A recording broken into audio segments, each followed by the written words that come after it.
नमस्कार, सत श्री अकाल, हैप्पी।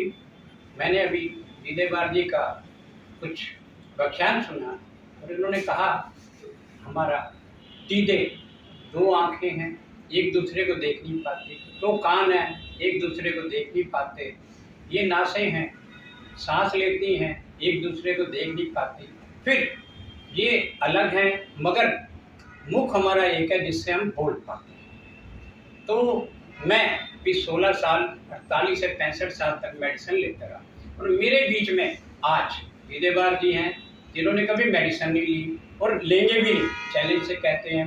मेरे बीच में आज डॉक्टर एन.के. शर्मा है जो बाई चांस शेषाद्री जी गुरु जी को कॉलेज के दिनों में मिल गए और इनको दवाई ना लेनी पड़ी। मेरे बीच में एक पोइट हैं, मेरे बीच में एक और सर हैं, तो ये अलग अलग चीज़ें हैं। और मैं पहले तो सबसे ये चाहूँगा कि ऐसे जैसे शर्मा जी दीदी वो अपना शर्मा जी गुरु जी को मिले और इनको जीवन में दवाई की जरूरत नहीं पड़ी, तो मैं तो सबसे पहले निवेदन सबको करता हूँ, जैसे दीदेवार जी का लेक्चर हो या एन.के. शर्मा ऐसे बंदे हो, ऐसे बंदों के पास आपको कुछ एंजॉय हो ना है, एक बार जरूर मिले ताकि आपको कभी जीवन में जरूरत पड़े तो आप समय को पहचान सको।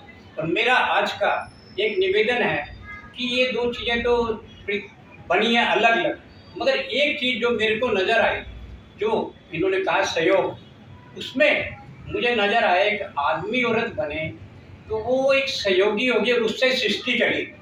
तो आज मेरा एक क्वेश्चन है कि मैंने सब देखी, नेचुरोपैथी, होम्योपैथिक और ये मेडिटेशन, और जब मैंने ये थोड़ा देखा तो मुझे ऐसे लगा कि पृथ्वी जब बनी, संसार जब बना तो एक आदमी औरत बनी, फिर आगे चला, तो उसके अंदर एक केमिस्ट्री मेरे को नज़र आई कि ये सहयोग एक दूसरे का इतना बड़ा है। जब पहला आदमी औरत बने होंगे तो उनके पास कोई दवाई नहीं होगी, उनके पास कोई मेडिटेशन नहीं होगी, कुछ नहीं था, उनके पास यही था कि एक दूसरे की बहुत बड़ी अट्रैक्शन थी। और मुझे लगा कि नेचर ने एक दूसरे को ही पावर दे रखी ठीक करने की, तो उसका मैंने यूटिलाइज किया। और मैंने जो मेडिटेशन देखी सबसे बड़ी, तो मैंने डांस शुरू किया, अकेले किया, मैंने मंदिरों में किया, ग्रुप में किया, मगर जब मैंने एक लड़की और एक आदमी में, जैसे मैंने और किसी ने किया, तो वहाँ मैंने बहुत बड़ी मेडिटेशन पाई, क्योंकि उसका सहयोग मेरा सहयोग उसको, और मुझे लगा कि ये बहुत बड़ी ताकत है। और मैं दीदेवार जी से एक ये अभी पूछूंगा कि आदमी औरत में जो आप क्या केमिस्ट्री है और कैसे हमारे मैन हार्मोन काम करते हैं और इनमें क्या पावर है। और दूसरा मेरा है कि मैंने तो चलो गुस्सा छोड़ दिया, अपना नाम रख के हैप्पीनेस गुलाटी, मेरा नाम था राकेश कुमार गुलाटी, और मैंने थोड़ा डाइट को शर्मा जी ऐसे सुन के सब अपना ठीक किया, तो दादा में लिखता था, दादा राकेश कुमार गुलाटी। तो मैंने ये भी सोचा कि कुमार काम नहीं कर रहा, मैंने उसको हैप्पीनेस में बदल दिया, वो हो गया डॉक्टर हैप्पीनेस गुलाटी।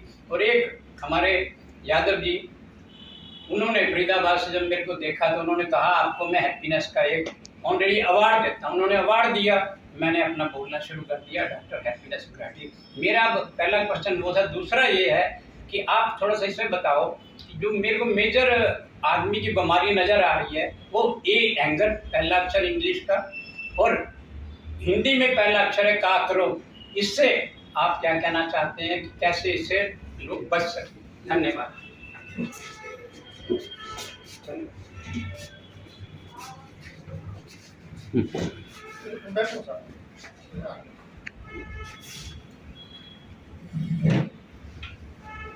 दो प्रश्न आए हैं।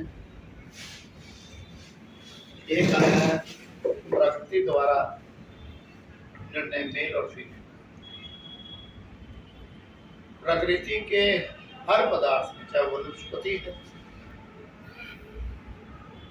चाहे वो जीव है, जल का है, थल का है, आकाश का है, सबके अंदर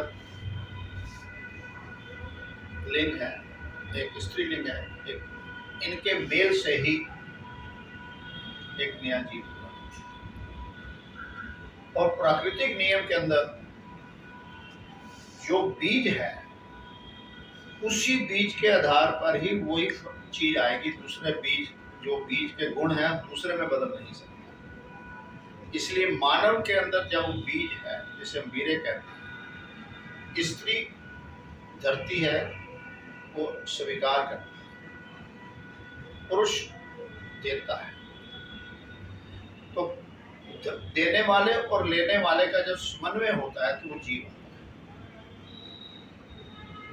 और ये जीव जो है एक संयोग से सेम आता है और फिर एक दूसरे के प्रति अट्रैक्शन का जो कारण बना है। प्राकृतिक नियम के अनुसार मानव ने सबसे पहले श्वास लिया और उसके बाद उसने स्पर्श का आधार कर, उसने स्पर्श की भी उसके मां की ममता मिली। और फिर उसने जब कहा कि अब उसके शरीर में कि अब भूख लगी, तो सर्वप्रथम उसने उस महिला के, जिसको हमने मां का भेजा, उसके जिस अंग से अपना पहला आहार लिया था वो उसके भीतर अंकित होता था और दूसरा आहार उसके पीछे जिस द्वार से वो बाहर आया था वो द्वार भी उसके भीतर अंकित होता है। और जीवन भर महिला के लिए दो या पुरुष के लिए आकर्षण का कारण है और महिला के अंदर भी इन्हीं द्वारा पुरुष की अट्रैक्शन है। कहीं ना कहीं दोनों के भीतर पीछे ये दो द्वार ही हैं जो एक सहयोगी बनते हैं, ऊर्जा देते हैं।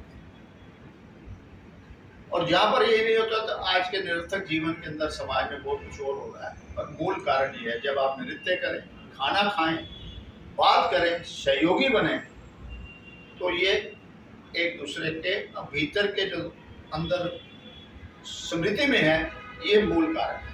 ये बहुत लंबा विषय है, मैं अभी फिलहाल इसको संक्षिप्त में, आशा है कि आप इसमें कुछ समझ गए।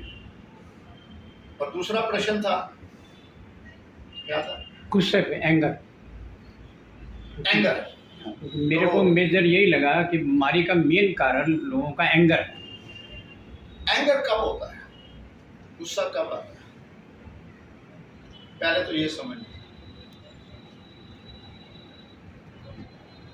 गुस्सा एक बहुत बड़ी टूल है मानव का, जिसको हमारे शास्त्रों ने कहा है कि काम, क्रोध, लोभ, मोह, अहंकार ये दोषी हैं, नहीं है।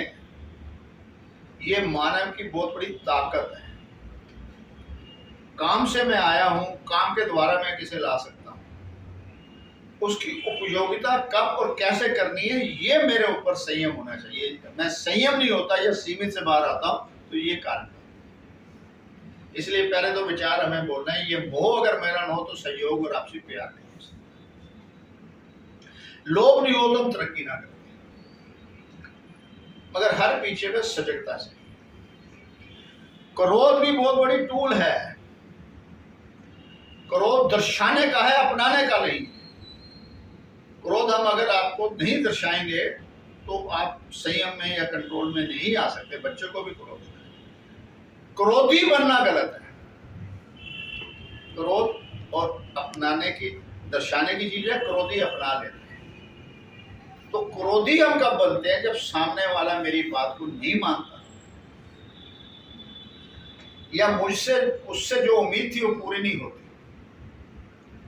तो मैं संयम उससे अपने आप से सवाल करूं कि मुझे क्रोध करना है, ये मैं क्रोधी बन गया, क्रोध आ गया।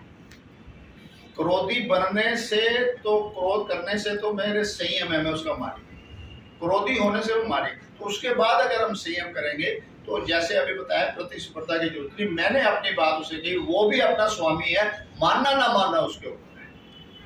तो अगर ये विचार मेरे में आएंगे तो मैं क्रोध से भी बच जाऊंगा। धन्यवाद।